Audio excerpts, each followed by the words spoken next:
Okay, so we're now recording, and I am recording my tío Serapio and my tía Esther Lopez. I wanted to ask them some questions because we have two Latino legends here with us who have gone unrecognized, and I don't want them to be forgotten about. So I'm making this tape, and I'm asking them questions. This is Tina, and I'm asking them questions about their lives so that we can have it for the family so that their legacy will live on long after they do. How's that, Tío and Tía? Does it sound good as an introduction? That sounds good. Very good. All right. Perfect. Well, let's start with introducing yourselves. What are your names and your age, and where are you from? Well, my name is Esther Naranjo Lopez, and I'm. How old am I? I was born December the 10th, 1930. Okay. So I'm Listen, okay, you gotta speak up loud because she's taking a video. Speak up. You're doing good. one of these days. No, one of babe, these no, days. Tía, you're doing good. You guys are doing Yeah, good. Okay, he's the one that's Tío, not your doing turn, good. Tío. My name is Serapio Lopez. I'm 90 years old. I was born 1929 in Victoria, Texas. Okay. Okay, And right now, where do you both live? we live in San Antonio, Texas. Okay. And How long have you all been married? I think we're like 69, Wow. Oh my ¿Qué tanto? God. about 69. Más o menos. 60, We're pretty close. 69. Closer to the 70s. Oh my goodness. What year did you get married? 1953, 50. 1953. Oh my goodness. That's awesome. Oh my God. Who are your kids? Tell me about your kids. What are their names and what do they do? Well, Candy is the oldest. Mm-hmm. Candy, well, we call him Candy, but his name is Candelario. Candelario. Mm-hmm. And what does he do? He's a police officer, And retired. what else? He's retired police. And what else did he do? Huh? What else did he do when he was a police officer? Didn't he used to box? Oh, yeah, he was a boxer. Oh, yes. And didn't he help our U.S. Olympic team 1 year in Australia? He did, right, Theo? You remember that? Yeah, he's a retired police officer plus an Olympic coach. He teaches coaches for the Olympics, and he's got like 12, maybe 13 gold medals in the police department. So he's been involved with the PAL, Police Athletic League, with the police department in San Jose, California. Right, pal. And Yeah. Right now, he still teaches boxing. Wow. I didn't know he was still teaching boxing. Yeah, he still teaches boxing and teaches Olympic coaches. My mom told me that she bought him his first pair of boxing shorts. Is that true? Yes. Yes. Good on you, Mom. And what about your next oldest? Who comes after Candy? I know. Anna. Anna went on to glory, so we won't stay too long on Anna, but she was a fabulous person. Very loving daughter, very loving aunt, very loving cousin to us. She's very much missed, and we honor her whenever we can. So, and then after Anna, who comes? Larry. Larry. And tell me about Larry. Larry lives in California, Mm-hmm. and he has 3 kids. What? Oh, Larry. yeah, he's got 3 kids of his own, and he married Marta, Mm-hmm. by her name, and she had three little babies. So Larry raised all three, Her 3 all 3 kids. of hers plus 3 of his. And 3 Wow. of So his. he's got a big family. As far as I understand right now, he's got like 20, 23, 24 grandkids. From He's Martha, too young to have so many grandkids. From Martha and from him. Yeah, that's awesome. Well, because Martha's kids became his kids. Yeah. Yes. Yeah, so because they're they his don't too. have, because Martha's kids don't have a daddy. They don't have a biological daddy, but they have a daddy with Larry. Yeah. Well, So that's great. And then, so I guess that means David's the baby. Yeah. David is the youngest. I never knew David was the baby because he's always been my big cousin. So it's, to me, I never knew he was a baby. So tell me about David. You see him up there? Yeah. He still looks like that baby picture. I'm going to move this for a second because I want you to see her kids. This one here is Candy. That was when he graduated from high school. So handsome. That's when he was a baby. This is Anna when she graduated. So beautiful. Look at her, how beautiful she is. This is Larry that they were talking about. That's when he graduated. And then this is David when he graduated, but that was him when he was a baby. And I'm telling you, he still looks the same. That's Larry when he was a baby. There's Anna when she was a baby. And then there's Candy when he was a baby. So if you look, there's mommy and daddy right there. Proud mommy and daddy right between all of them. So those are the Lopez's. That's that generation of the Lopez's anyway. Right, Tio and Tia? Yes. Okay, so what does David do? He's a doctor. Where did he go to school? Do you remember? David graduated at Stanford University in California.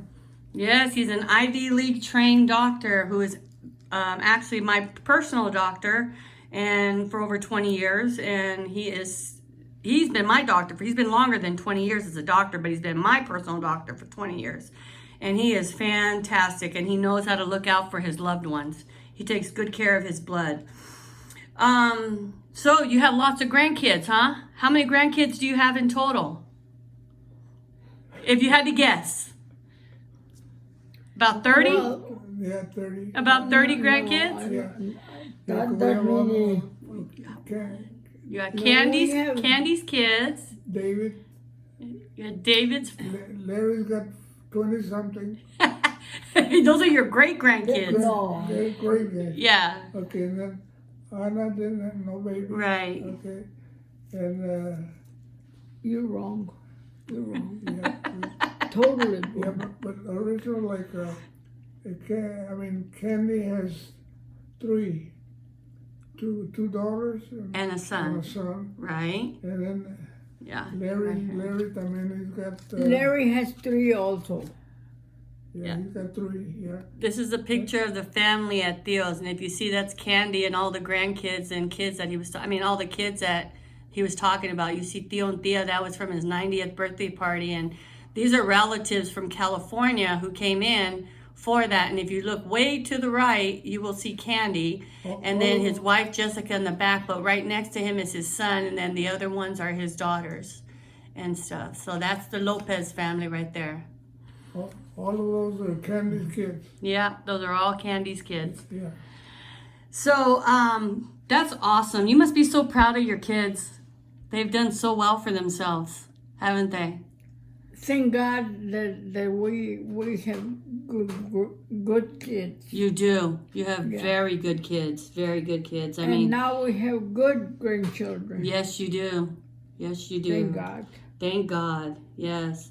So you're originally from Kingsville, right, Thea? I was born in Rivera, Texas, Oh, but I Rivera. was raised in Kingsville. Okay. And you, Theo? I was born in Victoria, Texas, Uh-huh.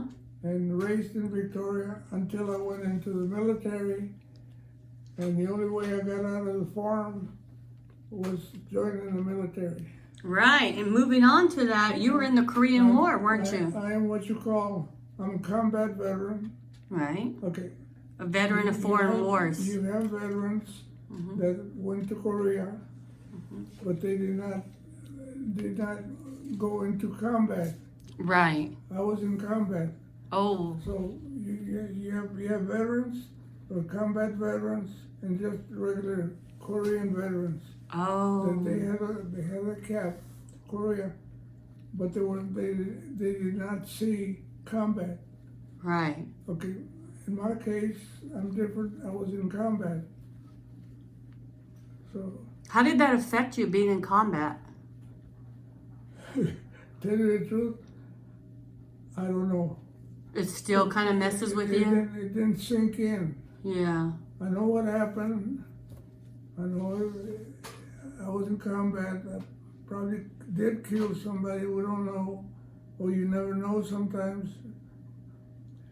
You're in combat. Combat means that you were fighting, that you were trying to survive from the enemy.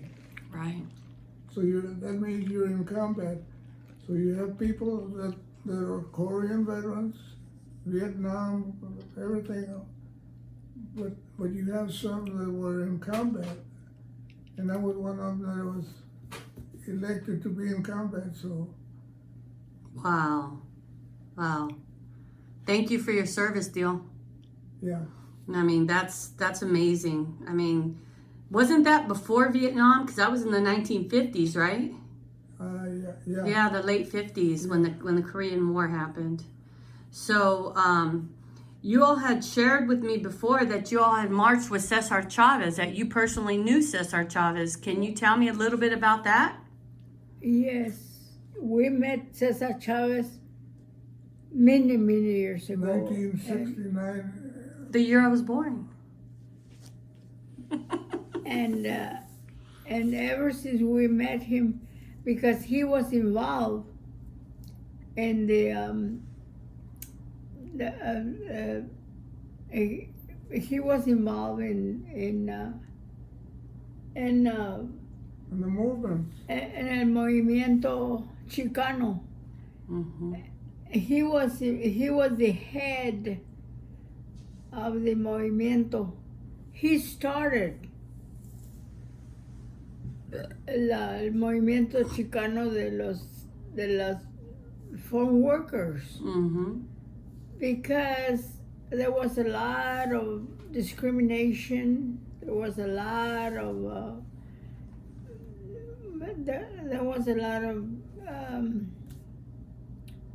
discrimination, unfair treatment of the farm workers. Of the farm workers. Mm-hmm. So he made el movimiento Chicano. He was the one that started. Him and Dolores Huerta.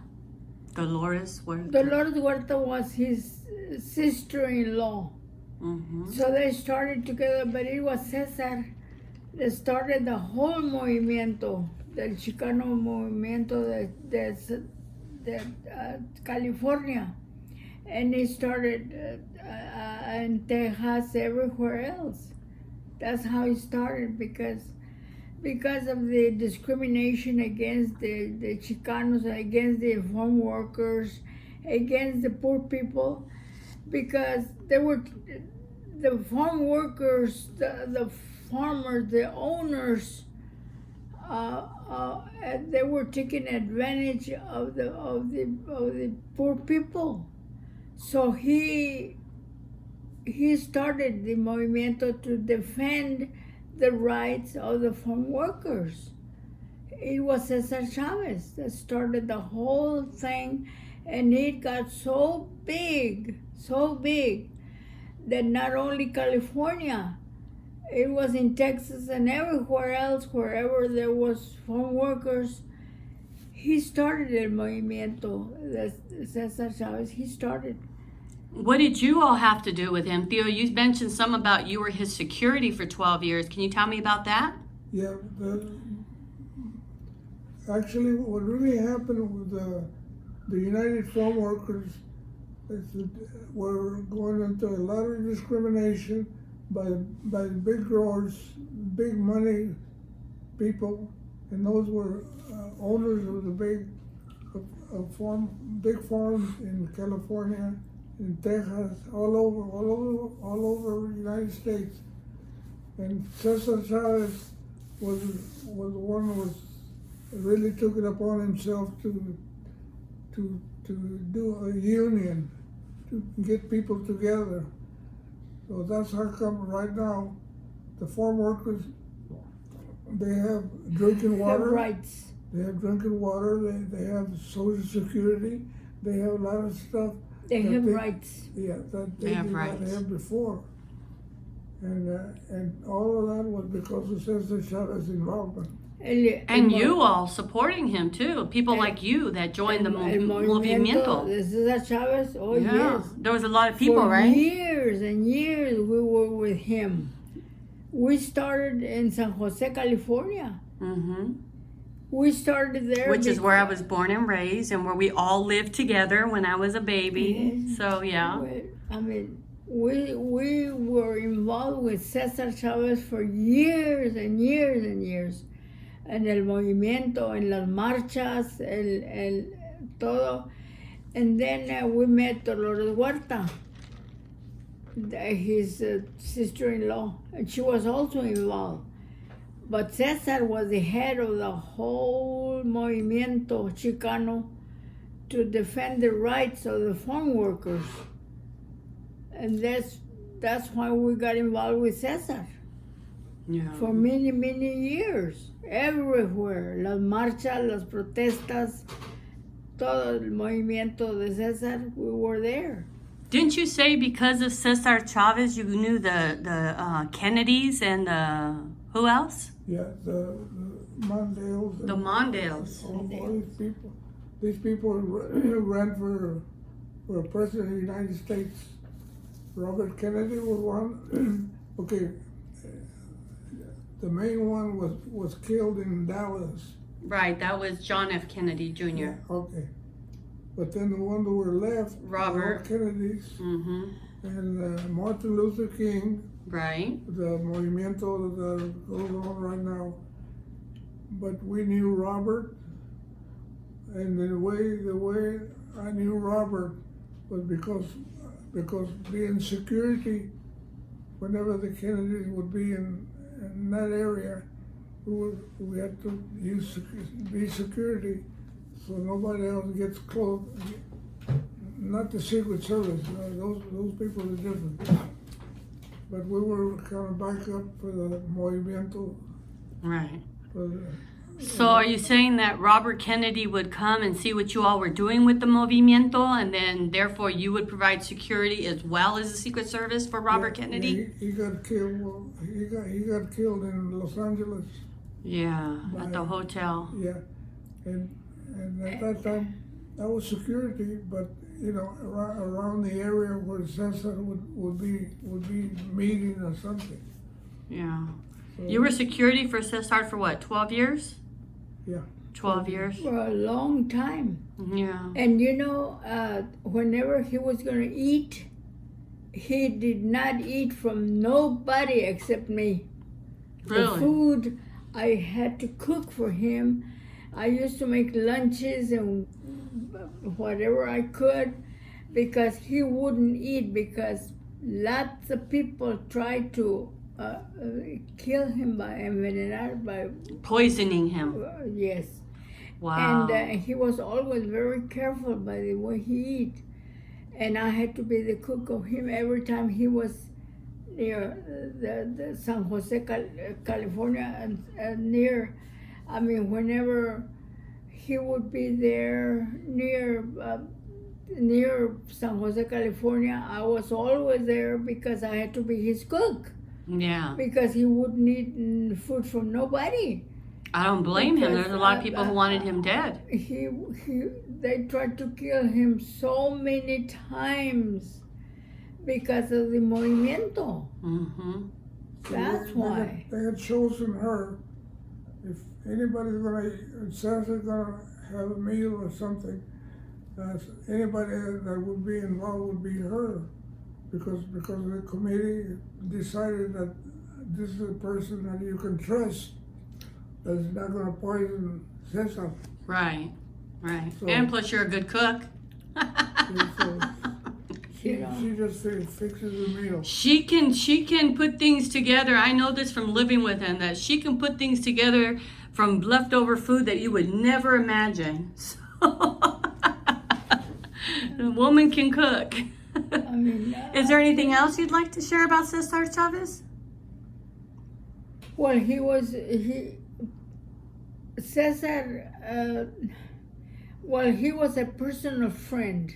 Mm-hmm. Not only a friend, but he didn't trust it just anybody. He didn't trust nobody. He couldn't. No, because they tried to assassinate him so many times. Even the RAZA, the Chicanos, even them, he was afraid of them. Like, for instance, he wouldn't eat one bite of nothing from nobody unless I had to feed him. Yeah. Then he would eat when he was around San Jose. Yeah. Otherwise, One of the things that people do not realize is that Cesar, one little Mexicanito from the barrios, and this guy was fighting the Teamsters, the largest union in the United States, and they had the Hells Angels and all kinds of people against the little farm workers, and that's what Cesar was fighting to get things for the farm workers who did not have no way of fighting. They fought just working in the fields with no rights at all, no restrooms, nothing. So Cesar was involved in getting all this stuff for. Did you all see the Cesar Chavez movie that they made about his life? Yeah. Did you think that it was an accurate depiction, that it was true to his story, or do you think that they could have done better in telling his story? Well, there's some that we feel that stuff that Cesar went through is not exactly the same thing that the movie shows. Right. Okay, some of that is intentions of doing the right thing, but a lot of the stuff is not real. No.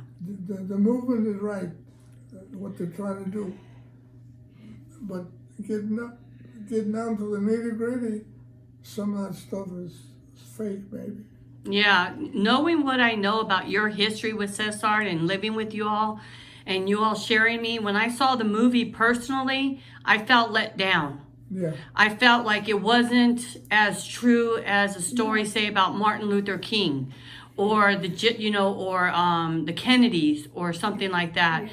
I felt like it didn't do him the justice that he deserved. Nothing against the actor. I love him. Michael Pena, he's awesome. Yeah. But I'm just saying the storyline, and knowing that you all were on the front lines with Cesar Yes. Chavez, and you have shared with me these stories all my life. When I saw the movie, I was disappointed. and you know what?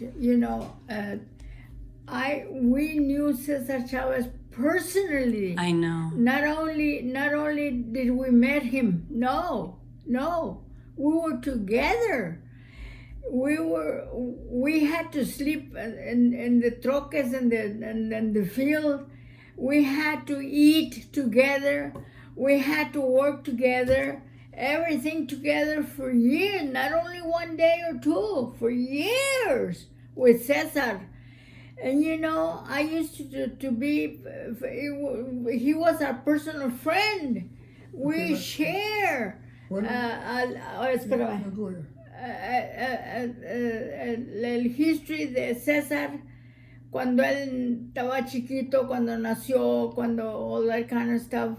I mean, nos sentábamos juntos en la troca, en el field, everywhere together. Años with Cesar.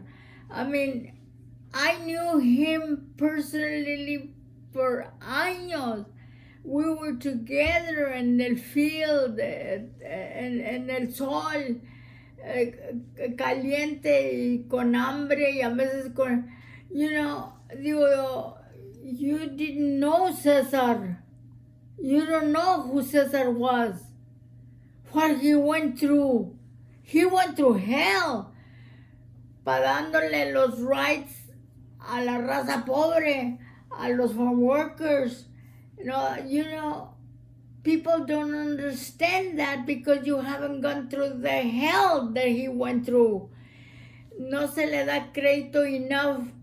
Digo, I was there personally, años y años, en los troques, nos encaramábamos en la troca, you know, en los fields y en el bumps, donde iba la troca, que nos íbamos cayendo y a veces nos íbamos, y lo pescaba yo a César, me voy a caer, because y él me ayudaba y nos ayudábamos unos a los otros, pero años, la comida, él no te comía un taco, unless que yo se lo diera, no te comía un taco, porque trataron de envenenarlo so many times, yo hacía la comida, he wouldn't eat it, unless que yo agarraba el taco y lo mordía y luego lo mordía él también. Yeah. You don't know the hell that I went through with César. Lo conocí personally. I mean, años, no un día ni dos. Porque andábamos en el troque, porque andábamos en el field. Okay, there's one thing that a lot of people, even San Antonio, when we got involved, they were, you mean you knew Cesar Chavez that close? I said, this woman right here, that was her. Híjole, años, She was años. right, almost sitting on Cesar's lap. I mean, I was with they were that him. close.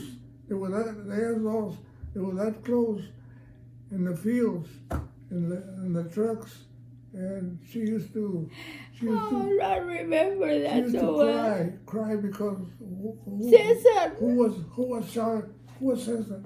Okay, and she has a little story. He was my brother. Yeah, how poor he was. And he was so poor. Listen, they were sitting in Zacate, out in the field,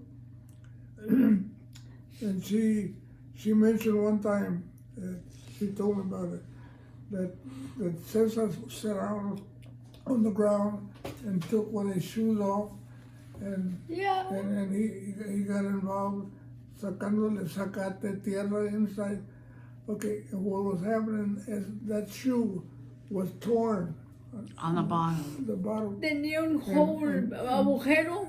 Yeah. And she saw him cleaning that shoe and putting a piece of paper in there or cartón or somebody just. Le metía. And she mentioned that to me. I said, damn, yeah. Oh, I was with him. I was poor. I mean, and he was that kind of a person that close. I was so close to him. Y conmigo, pues, we were involved together. Yeah. He was my brother. Yeah, I know. He was my brother. Anyway, the story de Cesar, hardly here in San Antonio, you don't find nobody that knows. No, you don't know Cesar. You didn't know Cesar like I did. That close. Los taquitos. We were right there. Los taquitos, él no comía. Unless que yo le daba los taquitos en la field. He didn't trust nobody. I don't blame him. He couldn't trust anybody because look what happened to the Kennedys. Lo trataron de envenenar a él so many times. Even the same raza se vendía la raza. De que lo vendía para darle un taco. Y lo agarraba el taco, pero no se lo comía. Unless que yo le diera. Menos no se lo comía. He wouldn't. He was my brother. I was with him. Años y años y años. When you get down to el movimiento, you call it the movement. Okay, we were involved before that, before Cesar, in la política. Yeah. American GI Forum. I remember that. LULAC, GI Forum, Maxa, for all these, we were in that van, another van I had. We used to have a meeting inside the van because we couldn't have a place. Right. So we'd be sitting in there doing, you gotta have so many people.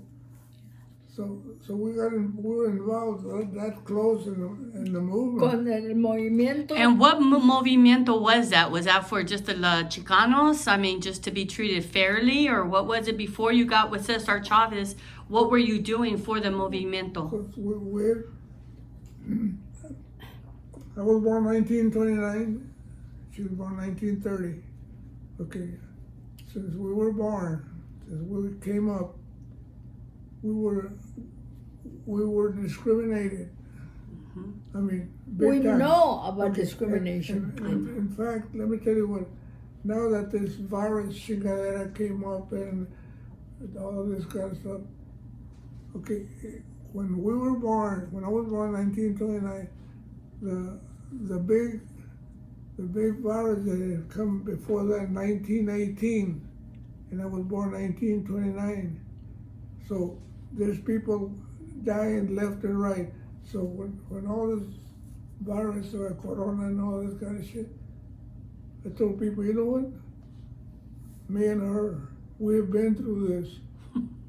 We already had all the diphtherias and all. Wasn't that the everything you Spanish think of. influenza that happened around Yeah. 19 Okay, something? when you're born and you have worms inside your stomach, I mean, because you don't have no food. We Yeah. eat dirt, grass, anything that if it's spoiled, we ate it because there was nothing else to do. When you're, 5, 6 years old or something like that, eating junk like that, your body, we used to talk about, damn, it's a wonder how we're alive. How did we last with measles, whooping cough, and everything you could think of right now that people are having? We've already been through that. I think a big reason for that I thought about that is because your body has developed its own immune system against it, and people are so worried about being sterile, and there's certain times, like surgery and stuff, you need to be sterile, but if you're constantly being sterile, you're not giving your body the opportunity to develop the cells that you need to fight off infection naturally. Right. And you all did, Yeah. just like I did growing up. I used to eat dirt and everything too, and so my body is able to fight off things because I'm not so sterile like a lot of people, Same thing with y'all. So you talked about being discriminated against a lot. I remember you telling me when I was living with you that when you got out of the Korean War and you were a combat veteran who had honorably served and discharged from a foreign war, you ran up against discrimination in housing and other areas too. A lot. Can you tell me a little bit about that? Yeah,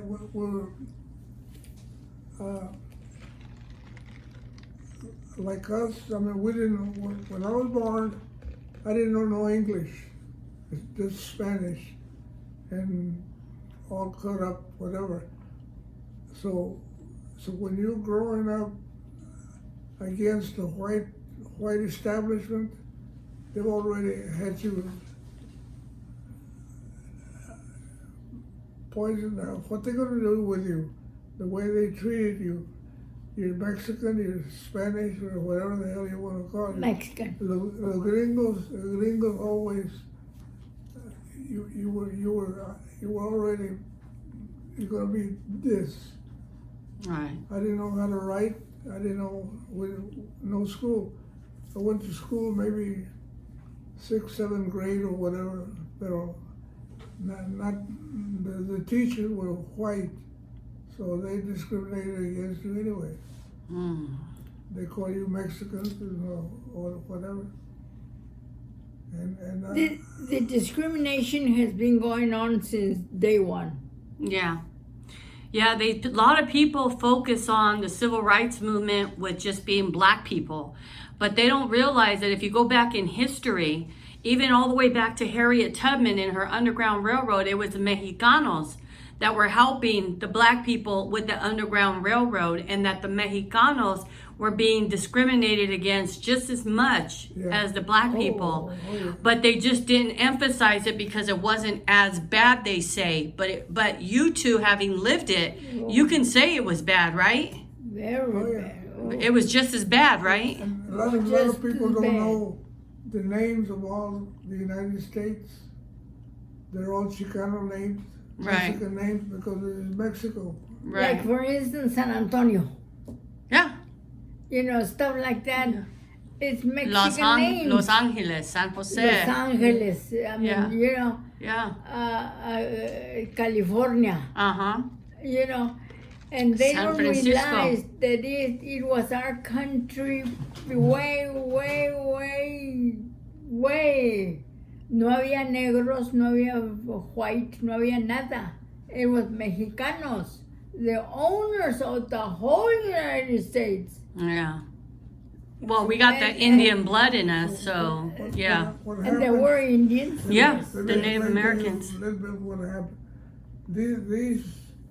These two viejitos right here have been through this, our history, and our history told us to get involved in the movement to fight for the rights of people that could fight. Okay, so that's how come you have bilingual education ahorita.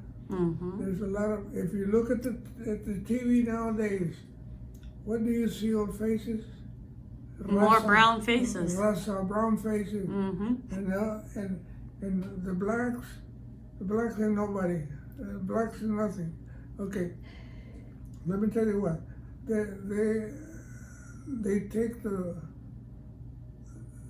They think they're right in everything they do. And the RAZA, us, we're thinking about education, fight for this, fight for that, without they killing each other like they are right now. I know, I saw They're that. killing each other. I saw that. Well, the blacks, the blacks, they brought them as slaves. We all know that. Okay, fine. Then they fought for their rights. Now they're not slaves no more. Can you imagine a black United States president? Black? Yeah, we've had one. I know. But this is our land, and yet never un Chicano president of the United States, never. Whites, and finally we had a black. Yeah. One black. That was a victory for all of us, But can you imagine? Never. A Chicano. And this is our land, not the black, not the white. It was Chicano land, and yet nothing. We have nothing. We gotta fight harder. Our Latino people have to fight harder to get up there. But to start with, you have to register, and that's one thing that Chicano does not register. And if you register, you don't vote. Right. So whereas back in the 60s and before that, the black population were fighting for their right to register to vote. So they were doing that where our Latinos were not. You know, so, you know, they got a lot more ahead of us in that because they fought harder for their rights to vote and to be heard. And we had a black president. And we had a black president as a result of that. Mexicano? Yeah. That's our people's fault. They need to be out there more fighting for our rights like you all did. You know? I mean, and vote. And vote, exactly. I don't care if you know what I hear? I hear a lot of Mexicanos, Latinos, Chicanos, whatever. I hear a lot of them saying they don't vote because they don't think it's going to make a difference. Yeah. And I vote every election. It's a mentality. If you don't try it, you're not going to get nowhere. Exactly. Mentality. Exactly. But one of the things, let me kind of close it up in this. Yes. Our kids, they're 4. Okay, they're fighters. Todos, including Ana, all. They're fighters. Mm-hmm. Dave don't take shit of nobody. Right. Kennedy won't take shit of nobody. Larry And he'll beat you down in the process. Larry doesn't take shit from nobody. Okay, we taught him, not forcefully. Fight for your rights. Right. We were role models. We were the example. You led by example. So they could learn. Yeah. And they did. I know they did, because I know what kind of people they turned out to be, and I'm going to tell you, who's ever watching this video, that their children have turned out to be phenomenal people. Phenomenal people. And if you know them personally, you'll know exactly what I'm saying, and you'll see right here by looking at these two, that's where it came from. It came from these two never giving up, never saying no, never taking no for an answer, being out there fighting for the rights of other people, not just themselves. They weren't always just about themselves. Right, Thea? Yeah, that's right. That's right. So I think it runs in our blood, because I'm the same way. I've been in the mental health field for over 34 years, and I fight for the rights of people who can't fight for themselves. I even had my aunt and uncle here come and speak at one of my jobs where I was working as a clinician to talk about, it was Diversity Month, and they came to talk about their experience with Cesar Chavez. I remember you sharing that with my workmates. I know you don't remember, Thea, but you did. That was around 1999, 2000, somewhere around there. You all came and talked to my people, and they loved you. They loved you. All my coworkers loved you. They thought you were the cutest thing, both of you. They thought you guys were so cute. She used to go to UTSA, used to go all over the colleges. And talk? Yeah, she was.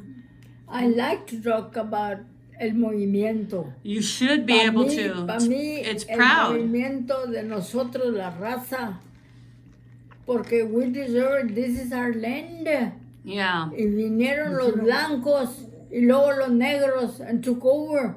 Yeah. Y fuera para la raza, nosotros, this is our Well, land. what's going on right now with the riots, it's not just the negros, it's also our people are doing it, it's also white people who are doing it. Yeah. It's just a bunch of people out there acting up, and a lot of them are doing it, saying that they're doing it because of the death of this man, but really, a lot of them are doing it just to be able to loot. Yeah, They're doing it for the wrong reasons. They have a little something that they can get a hold of. Exactly. They're stealing. They're breaking into Louis Vuitton stores and stuff. White people, I mean, what the hell is he fighting for? His parents have everything, and he's still out there doing this shit. Yeah, I know. But there's a lot of whites, Yeah. And all these whites are against the government to start off with. A lot of people are, yeah. They're against. Those are mostly like the neo-Nazis and the anti-government people that want to blow up the government or feel that the government did them wrong some way. A lot of them are former military. Did you know that? The biggest prejudice right now we have is Trump. Donald Trump. Mm-hmm. He's a German. Everything he has, they stole. His parents stole from other countries or from other people. But his attitude, his mind, he's prejudiced. He's bad. He's bad. He doesn't know how to. He doesn't know how to. He wants to fight. And as a president, you don't fight. I mean, you try to fix everything.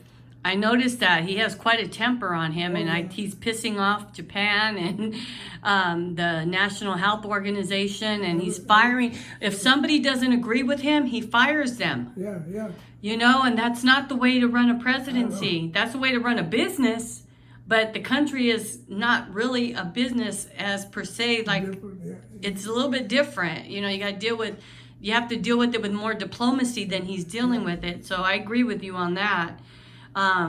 It's just crazy. Is there anything else you want to say about the movimiento or the discrimination or anything like that? We know what discrimination is. What kind of discrimination did you experience as you were growing up? What did people used to say and do to you?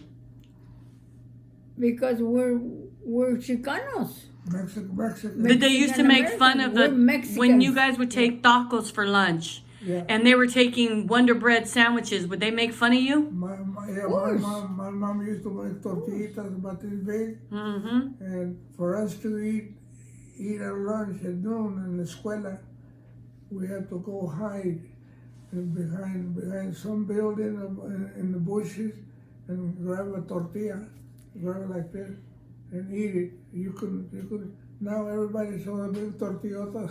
Mm-hmm. Now everybody loves them. No, yeah. No, Everybody loves tortillas. Yeah. Mexican tacos. and frijoles. And yeah, They used to Yeah. call us beaners. yeah, they still do. We've been called lots of things. And Thick. you know, And you know that, have you noticed, you've lived in California, because I know we were born and raised there and you all helped raise me.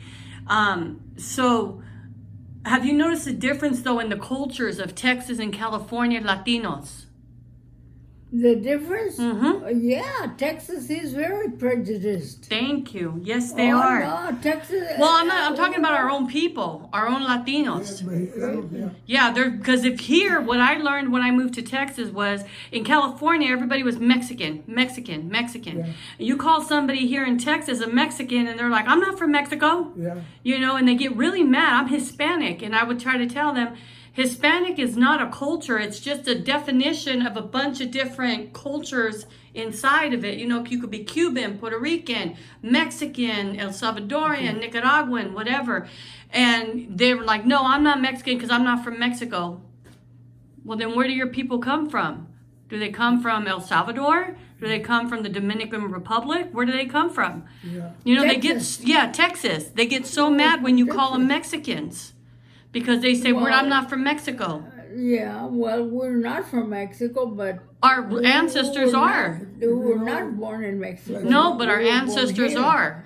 Our ancestors are from Mexico. Yeah. So what I would like to say is that when people ask me, I say, I'm American of Mexican descent. My people come from Mexico. That's where my bloodline comes from.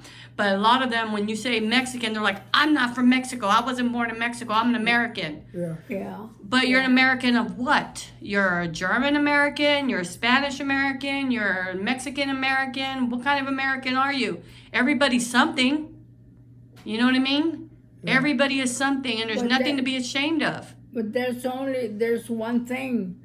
United States, you say United States Americans, Mm-hmm. but it was not Americans once upon a time. Once upon a time. United States Yeah. was not.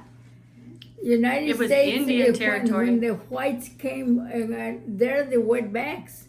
The whites or the wetbacks. Idea, don't use that word. No, the whites crossed the ocean. They did. We did not. They did. We yeah. did not cross the border, the river. Right. This is our land. The ocean, yeah. They This came is from our they came from land. Europe. Yeah, and England Yeah, and stuff, they came yeah. from here, so they're the wetbacks. Yeah, the whites are the wetbacks, not the Mexicans. This was Mexico here. You can cross Did you the- know? So that if this was Mexico? if this was Mexico, how do you feel being Texans? How do you feel about Texas being separated from Mexico and the war and the Alamo and everything that made Texas separate from Mexico? How do you all feel about that? Well, it depends on what you read. Depends on what No, you- I want what you personally think about that. No, we're Well, to me, this is my land. Has always been my land. As a Okay, Texan or as a Mexican? We call it Texas Right. because the whites. Texas means white. This was Mexico. Mm-hmm. This was everything was Mexico. We were born and raised. Our raza is Mexican, Mm-hmm. always. Now we're not Mexicans. We're Americans because they made us Americans. but look at this. But Mexico, people of Mexico don't call us Tejanos or nothing. Okay, so they hate you. Mexico hates the United Oh, States. Mexico doesn't like us. I know. They don't like- Chicanos. Okay. Okay, American Vespucius that started the history. How Mexico became Mexico, and they have their own chingadera head, and they don't like Tejanos, and we are the from Mexico. We are the forgotten people. Okay, all the Tejanos people that fought la guerra here in the United States. The Mexicans hate you. They don't like you. So ellos son puros.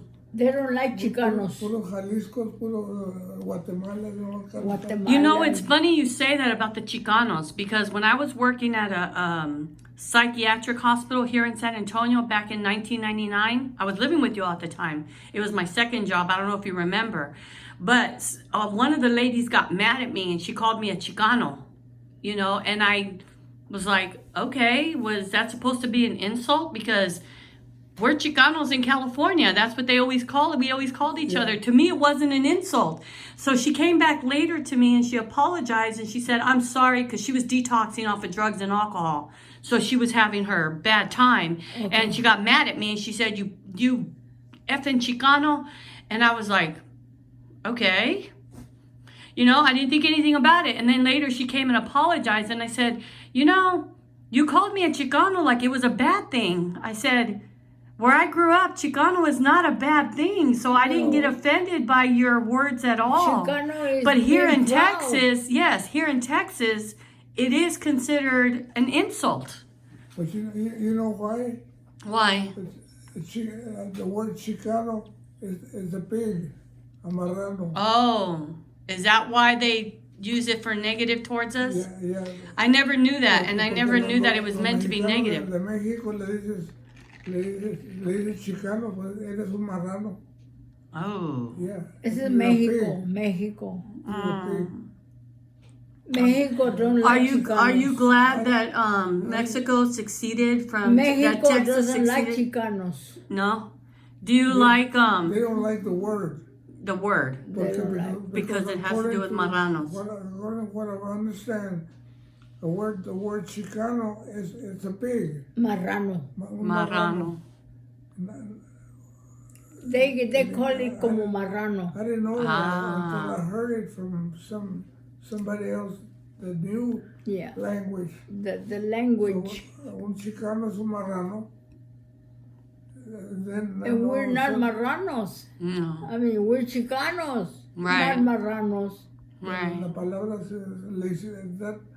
the word Chicano just started later. That just started, not the Pachucos and all these kind of people started the word Chicano. So like around the 1920s and 30s is when that word started coming out. Because that was during the Zoot Suit era, right? That's a nasty word. Yeah. Oh. But it turned out not to be a nasty word for us, right? Well, It's not a nasty word. Well, at least not in California. It's like in California, los negros, they're blacks, negros, negre, and colored.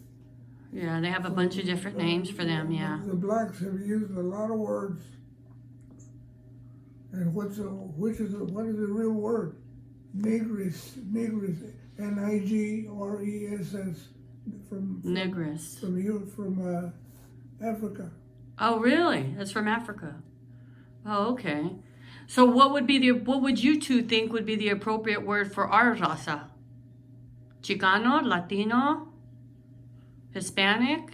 You can't be Latino, you cover a lot of stuff. Yeah, exactly. Yeah. So Chicano would probably be the best description for us, right? Yeah, especially that's a slang. Yeah, it's a slang. Word slang. Yeah. Si dices soy americano, that means that you're white. So what do you call yourself? Have you ever seen that movie called El Chicano? Yeah. With George Lopez in it? Yeah, Yeah, I think every time I hear the word Chicano, because he uses it a lot, he always has, but he's he's a Californian Mexicano like us, so I relate to him so much about that. And when he said that, when I saw him in that movie, I thought of you all, and I thought about how we grew up in California, and I thought about how different it is here in Texas, that word, and it's considered a bad thing out here, and to be bad to be considered Mexican. And what I've also noticed out here is that people correct you a lot. Like when I was growing up in California, if you said somebody's last name, like say their name was Marquez, but you call them Marquez, like Marquez. Yeah, Marquez. Marquez. Yeah, like a last name, Marquez. Like his name is Vito Marquez. Well, some people would go around saying my last name is Marquez, and nobody would say anything in California. But when you try to do that kind of thing here, like I remember going to a dance and there was a Tejano performer, I won't say his name, but when he asked the girl what her name was, she said Laura. He said, "Que Laura? Es Laura." And it's like there's such a ego in Texas when it comes to things like this that wasn't there in California. I don't understand it. What do you all say about that? Ahora te dicen tejano. Yeah. La palabra tejano you covered. Que peleaste de aquí, you fought for this country. Yeah. It was the other way around. Exactly. I don't think personally there's anything wrong with the word Chicano. I don't think there's any, and I know you all don't think there's anything because you all grew up as Chicanos in California. Yes, Chicano. And you were born and raised in Texas, so you have the best of both worlds. You know what it's like to live in California. You know what it's like to live in Texas, just like I do, but you got way more years on it than I do. So, what would you say you guys are most proud of in your lives? The what? You're most proud of. What are you most proud of in your life? What am I most proud? Yeah. Of what? In your life. Anything. I'm proud of being a Chicana. Okay. And I'm sure you're proud of your kids. And you're I'm proud of having good kids. Yeah. Very well behaved, successful kids. Yeah. Very successful kids. And I'm proud of my husband because he's a good husband. Yes. And I think what the proudest a person would be that you sacrifice. You did everything in this world that made you a good person. That you were able to be proud that you can assimilate all these little words and put them all in one category and use that as a guide. Okay, to me, a person that is proud of what he is the way you think, okay, the way you communicate. To me, let me tell you what, we all communicate, but are we effective? Hell no. Not always. Okay, so an effective communicator is what you need to know who you are, how you came to this bracket in your life. To me, it's that you're able to assimilate and bring everything together and be a good person by understanding, communicating, and being able to understand a lot of things in this world in order to be a successful person. I agree, Theo. You know what I'm very, very proud. What are you proud of, Theo? What's that?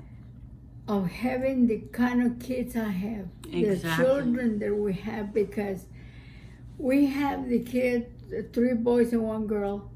And up until now, I'm so proud of my kids. Well, we did try to raise them as best as we can. You did a damn good As job. best as we could. You did a damn good job. We tried all our best and sent them to school and so many things. Like for instance, putting good examples to the kids. And one thing is that they turn out to be good kids so far, as far as we know. Yeah, they are. And you know, we're proud of our kids because there's parents. I feel sorry for some parents that they tried to raise kids good, but that the kids turned out to be bad, and that is a fact. But us, up until now, no problems with the kids, no problems at all. I'm so proud of my babies. I call them my babies. And then my grandchildren, same thing. She's right, but I think everything boils down to one thing: effective communication. Exactly. Oh yes. That I don't care how much. And let's emphasize effective. Yeah, right, yeah. And you know, Because people can communicate and not be effective. You know? Hey! You're right in the middle of our interview here. Sorry, No, come on in. Come on in. This is cousin Santos right here. This is one of David's daughters that we were talking about. Such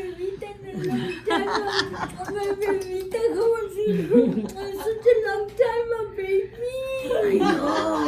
I know. You look good. Did you get my messages? Probably not. My phones haven't been working. I gave you the resources. Okay. Yeah, no, my phone hasn't been working for a while, so. Well, we're about to wrap up the interview anyway, so anything closing you want to say before we finish, so then we can visit with Santos? I'm gonna unload my stuff real quick because my friend has to go to work. Okay. What was it talking about? We were talking about what makes an effective communicator and what you were most proud of, and you said your kids and your grandkids. Oh yes. Yeah. Because you see, when I talk to my kids, I tell them the truth, what it is, what to do, what not to do, what to say, what not to say, and you know. I think the biggest thing you did for your kids, from what I see, is leading by example.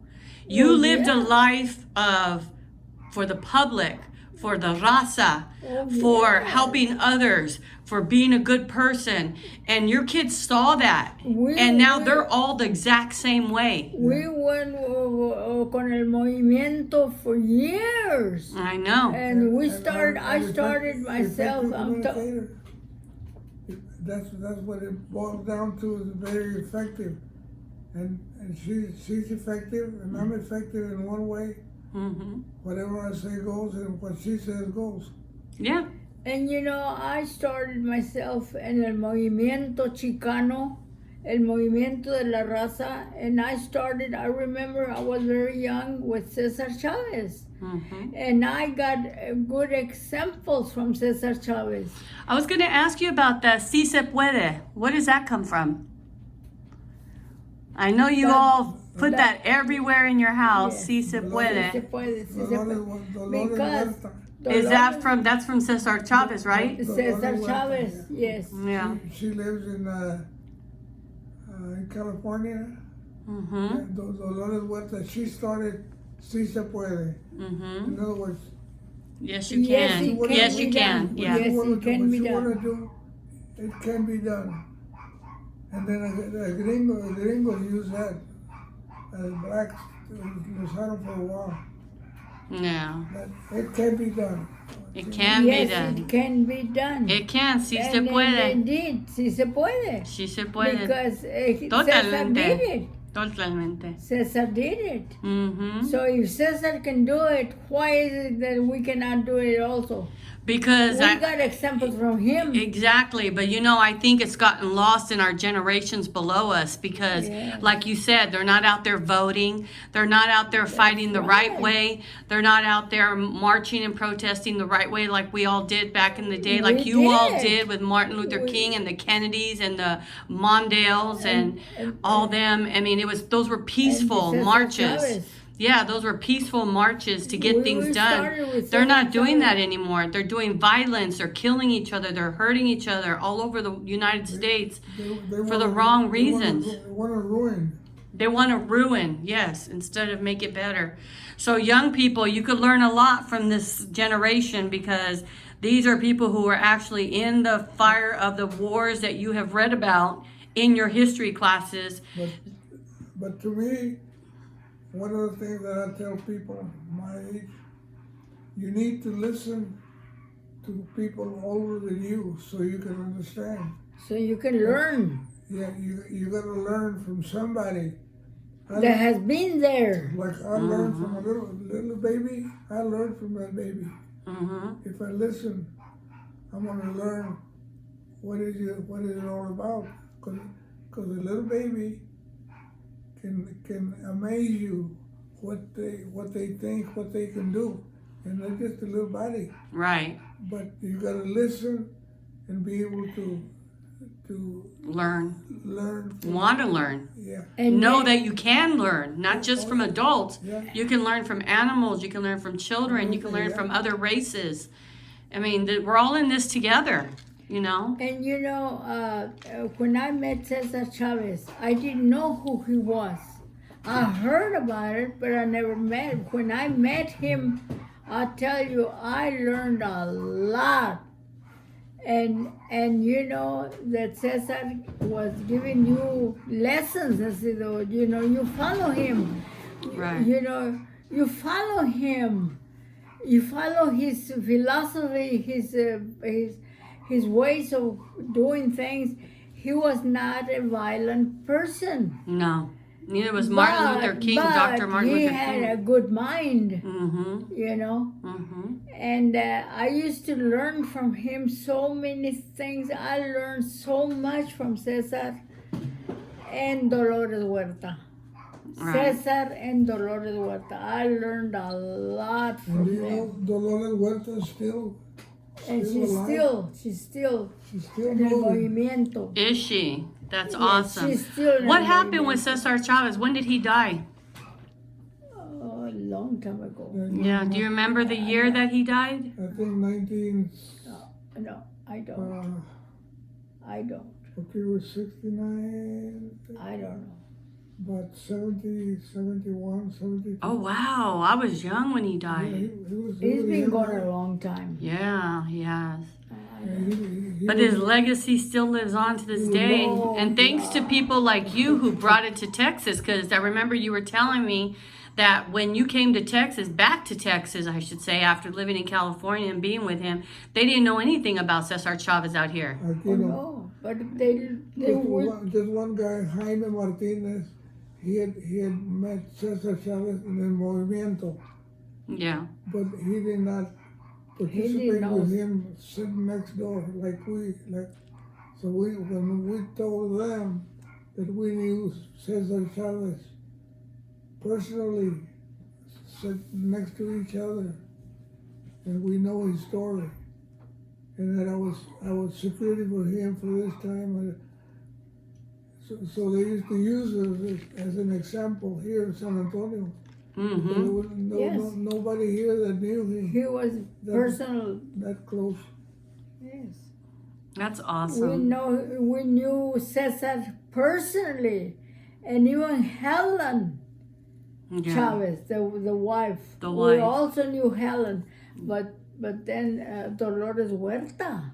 Mm. Dolores Huerta was the second in command. Was she Cesar the Chavez, sister of Cesar Chavez's wife? sister-in-law? How is she the sister-in-law?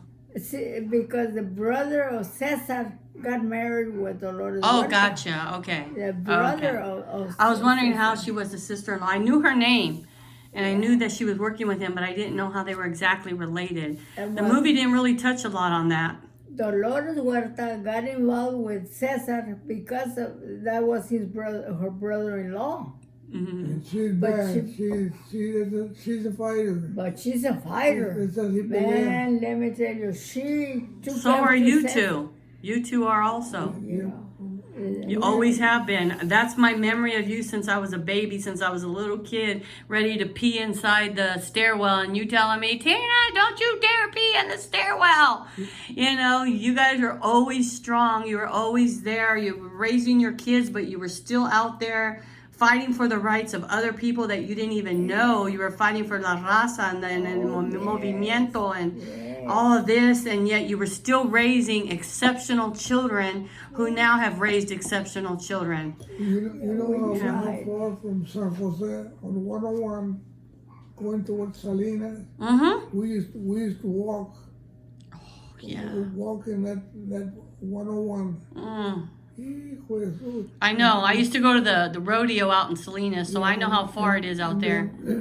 Then we used to go to Salinas and Watsonville and all that area. We used to march from one town to another.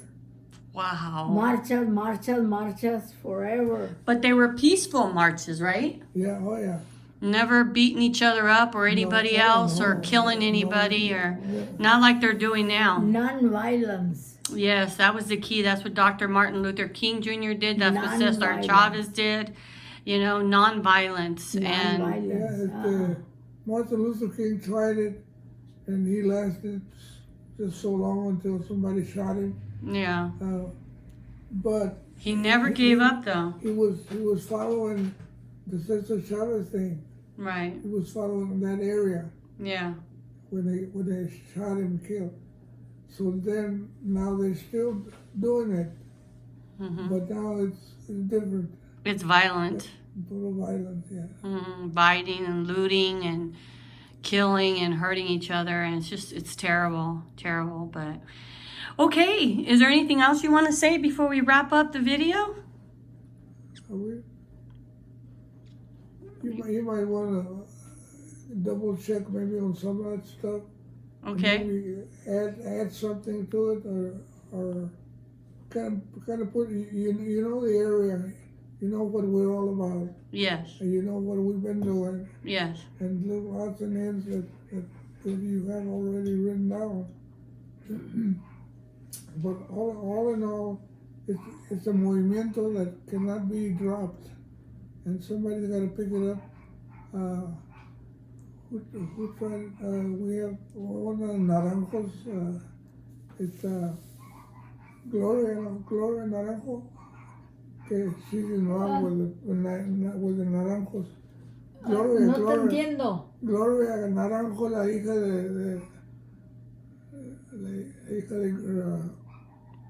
que vive en Kingsville.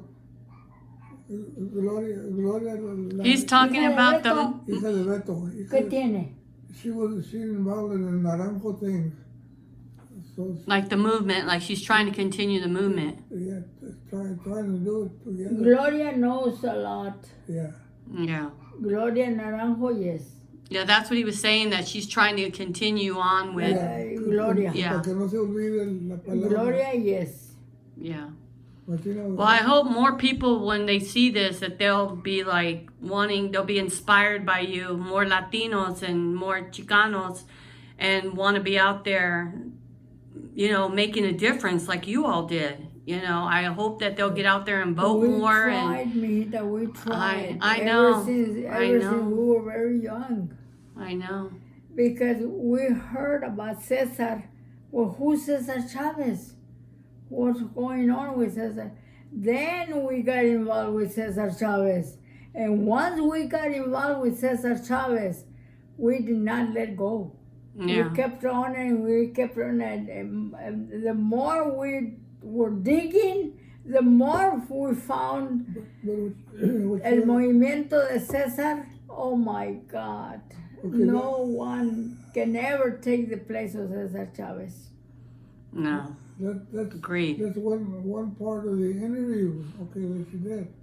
Okay, but you cannot forget to listen and to understand from other people that have something similar. You might have places here that you're missing a little bit, and you got to put them all together. Yeah. en el movimiento. Yeah, there's a lot of people that, well, I mean, that even happens too, like with the black community. I mean, a lot of people don't remember Medgar Evers. Yeah, yeah. You know, and you know, some people talk about Rosa Parks, some people don't, but they don't remember that before Rosa Parks, that there was a lot of people who were getting arrested for not sitting in the back of the bus, but because she worked for the NAACP. Who? Rosa Parks. Yeah. I actually got a letter from Rosa Parks from the NAACP. She's a black lady. No sé quién es. I know they have signed aquí. Yeah, she was the woman that back in the 60s when the blacks had to sit in the back of the bus and give up their seat to the white people, she refused to do that one day and she got arrested. So she became a civil rights hero because she did that. So my point, I think what Theo's trying to say is that there's a lot of people that we have not talked about that were part of the movimiento that, you know, that need to be acknowledged as well. But there's not enough time to acknowledge everybody, but they know who they are and they know what they did. And you know. There's a lot of people that associate this movimiento with música, with music. Yes. Music or conjunto and all that type of stuff. Okay. And that the music goes a long way back with the movimiento, the movement. Narciso Martinez. Oh, Narciso Martinez is the father of the conjunto. Naranjo, Tony La Rosa, and all these people. Yeah. Your dad is involved in la música. Yeah, and Tío Amadeo. He knows some of the músicos. Yeah. And I met Tony de la Rosa, yeah. I met them. They have never bothered to put something together. Yeah, yeah. Because who learned all this? From the Germans? Yeah. From the Chicanos? Yeah, the Germans. Everybody with the accordion. You can tie la música, you can tie it con el movimiento. But somebody never sat down and really put it together. Yeah. But anyway, what we talked about, that is something that needs to be brought up or kind of put it together. Somebody can put it together. It might not be perfect completely, but enough to listen. Open up the eyes of the people. Understand what these people were all about. Yeah. And I think this video is a good start to that, which is why I wanted to do the video for so many years. But like I told you, being sick and everything, I wasn't able to. So thank you both for letting me do this, have this little interview with you, because a lot of people are going to see this video. And they're going to see that you all, not just family, but they're going to see that you all, what you all have contributed to our world, and that your legacy is going to live way beyond you all. You know, we're never going to forget what you did. Everything you all did helped shape our world to what it is, you know? You know, I started del movimiento porque yo no sabía qué era movimiento. What's that? I learned that in California. And it was because of Cesar Chavez. And I heard about Cesar Chavez and this and this and this. It didn't register until I got involved with Cesar Chavez and I met him in person. Oh, I know. I wanted to ask you, do you think LULAC is doing a good job at representing the Latinos in general? Do you think that we need another organization, or do you know of another organization that supports the Chicanos? Okay, we have Dr. Garcia, which is a GI Forum. GI Forum. Started in Corpus Christi, Texas. Okay. We know the history. We know LULAC. LULAC, you know how that started? No. No. World War II. Mataban mexicanos, mataban in the military, like a war. Okay. Dr. Hector Garcia. Dr. Hector Garcia. He started an organization. He did. About LULAC because the body of a Mexicano veterano that was killed in World War II Okay, here in Texas, what's happened in Texas? Corpus Christi, Texas. No, well, he started there. But the town, Tres Rios, three rivers. Oh, Three Rivers, yeah. Tres Rios is right on 281 or whatever. Yeah, yeah. Okay, It's right by Ali's. yeah. When they wanted to bury him in Tres Rios in a cemetery, the gringos refused. They did not want a Mexicano To bury to bury him in Tres Rios. a un mexicano. He was a war veteran. Okay. El cementerio. And that's where Dr. Hector Garcia started this GI Forum thing. El movimiento. Okay, the movement fighting for the rights. The right del Chicano. And then- Porque no querían que lo enterraran and then al mexicano en el In Three cementerio Rivers. de los gabachos, de los blancos. the largest, Fíjate, el discrimination empieza desde el cementerio. and Dr. Hector P. García, de Corpus Christi, he started el movimiento Chicano. okay, He did. the oldest organization, LULAC. He started LULAC. No, GI Forum. I'm sorry, J Forum. I'm sorry, Yeah, J Forum. Y luego comenzó LULAC. Then LULAC. And then other little organizations came in, everything about the Movimiento de Hector Garcia. Dr. And Hector then a Garcia. lot of big leaders with LULAC, a lot. And LULAC is still going, Corpus Christi. yeah. The GI Forum y todo. Okay, So the what- GI what Forum about- is still going on today? yeah, what Yes. I'm talking about, it's still, most of those are veteranos de la guerra. Yeah. Veteranos. Yeah, It's a veteran organization, yeah. pero they're not that powerful anymore. I remember there used to be by Hillview, right, in San Jose. There used to be a GI forum there that you all would be very active with, because I would go to the Hillview Library all the time, I and started a chapter. I remember that. started- I remember that. I was a chairman for Lula. I mean for GI Forum Yeah, in San Jose. I remember that. I was a chairman, and she built. Let me tell you what she did. She built the largest women GI Forum organization.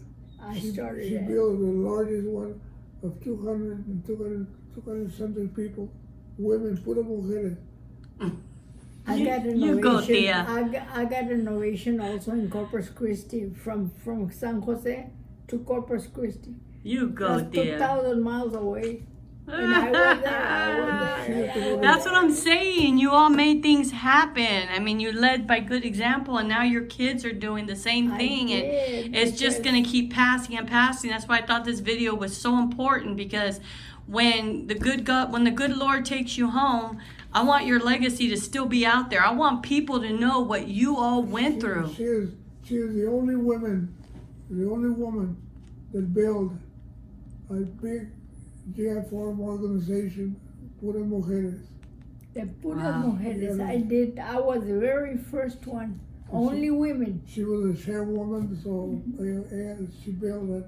And I did it. I had 200 and something That's awesome. I members. love that. I love that. Well, I- anything I else you'd was like to very say? active. Anything else you'd like to say before we wrap it up? We've been doing this for almost an hour and a half, and I don't want to wear you all out with all my questions. No, mijita.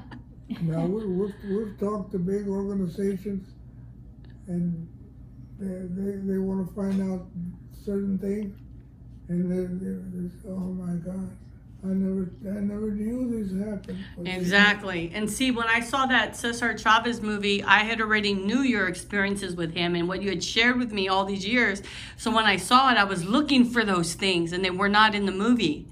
And I was like disappointed in that because, you know, when they make movies about Malcolm X or Martin Luther King or something like that, they're very good movies. Yeah. You know, and they talk about everything from the good to the bad to the ugly to the beautiful. And they didn't do that with Cesar Chavez. They didn't make it seem as hard as it really was. Cesar was more Yeah. than Martin Luther King. and all Well, that. yeah. All I'm saying is that it wasn't as moving to me as your stories were, because that's what I was looking for, was all your experience you had with him, and they didn't capture that in the movie. You know that he was a man, a very simple man. Yes. Okay. Very simple. But he had a brain, oh my God. You know, Mijita, there was quite a few times that I was with him for years. And this particular tiny little thing, we were, okay, it was the fields, you know, the fields. And we got into the truck because we were leaving. I mean, it was already 6 o'clock in the afternoon. It was already time to go home. Mm-hmm. So we got into the truck, you know, big truck, all the people, you know, and the driver was driving the truck in front, and we were in the back. And me and Cesar, my legs were hanging, and his were hanging. We were sitting down, and all the people standing in the back of the truck. So you were all just kind of piled back in the back of the truck. And then the all the rows of dirt and everything, and the truck one was bumping the truck, you know, the tires, and the driver wanted to go hurry. I mean, driving. And we were in the back, Cesar and I, with our legs hanging in the way in the back, sitting down, and the people standing and everything, and we were gonna go because the bumps and we were trying to holler not to go too fast, the truck. It probably hurt, right? You know, And you could fall off and we were die. gonna fall off. Oh, Yeah, I was hanging on to Cesar, and Cesar was trying to hang on to me. But how can we hang with each other? And we were going to be bumped over. Yeah. And we were hollering, and the other guys that were standing hollering to stop it. I mean, to Slow go down. slow. Yeah. And we were, and we started joking and laughing and everything. And we were going to go down. You know, Mijita, I have so many memories of Cesar because we were together for so long. Ever since I met him, I entered El Movimiento. I mean, it just came automatically, my heart, my mind, and everything. I wanted to be there, and I did. I know. Now you know that lady right there. She's a paid actress. Oh, that's right. Yeah. How could we not mention her role in Selena, the movie? You're an actress, paid. That's right. She was in the movie Selena. Yes. The movie Selena. Yes. How did you end up in that movie, Tia? They told her that she was a paid actress. I Yes. said, "Chingado, look who you are." I remember your scenes, like I could see them in my head. I don't have to see the movie. I know your scenes by heart. How did you even get involved in making that movie with Jennifer Lopez and everything? I mean, you got to meet her and everything. They were here in San Antonio. Yeah? Some grocery store were asking for people to volunteer to sign to be part of the Selena movie. That's way back before it started. Yeah. So You she had to said- sign. So she said, Yeah. let's go. I want to get involved. And I signed. So we went. I took her there. And she signed. I signed. We both signed. volunteers. And then all of a sudden they keep calling her in. They called me and keep on calling me. I I know. was there. And now you actually got words in the movie. Selena está aquí. Because I mean, I was involved. I was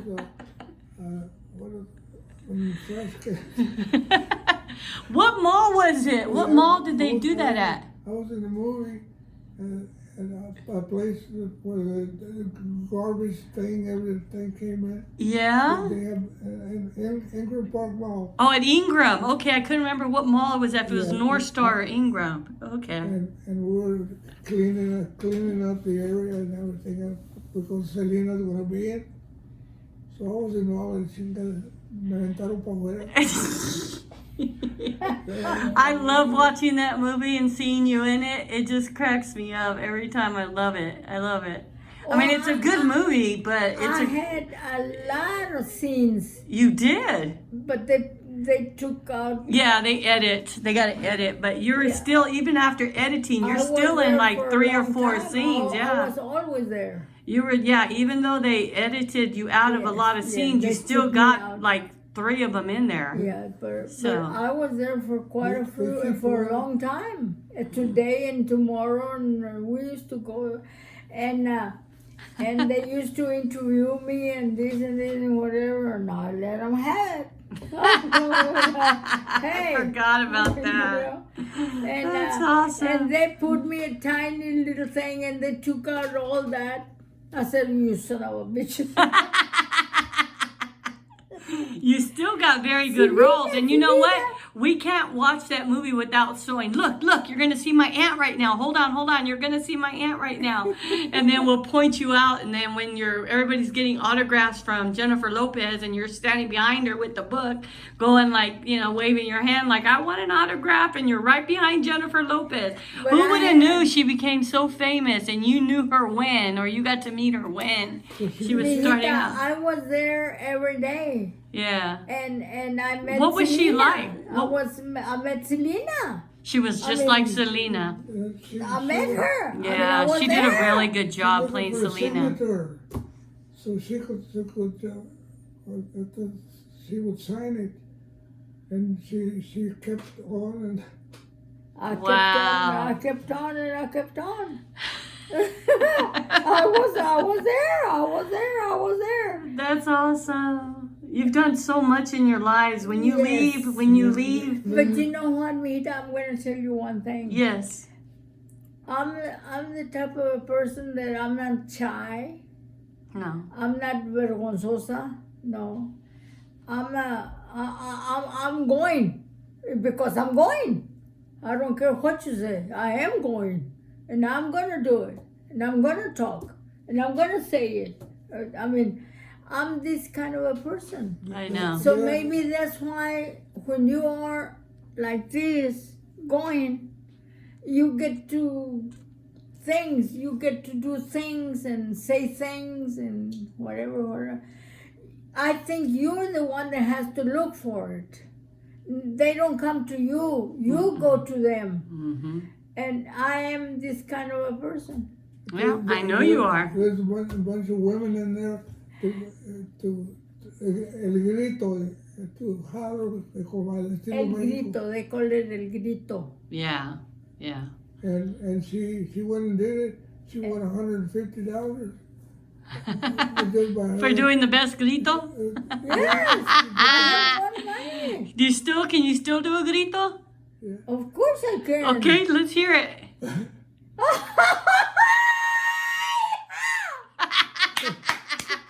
Y hago más que eso. Ahorita I can do that and more than that. Yeehaw. No, man, I love it. I don't care. I love it. I know you don't care. What do you think? Good. Our women and our family are so strong. We don't care. It's like Right, mi Juan. such a great way to be. Pero, mijita, como dicen, ay, no, qué vergüenza. Ay, no. No, we're not like What that. the hell with No, it? we're not like that. That shit, bullshit. None of the Lopez's are like that. None of the Naranjos are like that. No. bro, bullshit. The Floreses are not like that. No, so. Go but- and say it. Exactly. Get it out. I mean, why? Why should you put it When inside? she hollered at me, I run. No, it's the opposite of me. He's the opposite. Is that what made your marriage work so long? It could be. He's just like, I'm out of here. I want to stay married to this woman. I'm going to leave. Él está acá atrás y yo enfrente. She's dangerous. You're dangerous, Thea. La I think all of us women are dangerous in our own ways. La movie de SELENA. Yeah. I was right there. Yeah, I know. I remember. I Yo remember. me iba para el stage and todo. I don't care. Yeah. I'm going. Y voy a hablar y voy a decir. How was Jennifer Lopez like to work with at that time? Yes. Yeah, she was nice. Not like the other. She don't like She her. seems like she's nice. She don't like her. Oh, you don't like her anymore? Well, in a way, she was a hypocrita. What is that? Hypocrite. Oh. Oh. Well, you would know. You were there on the set, not us. So. Yes. Yeah, she was right in the back. Right what she was saying. And she knows her the way she talks and all.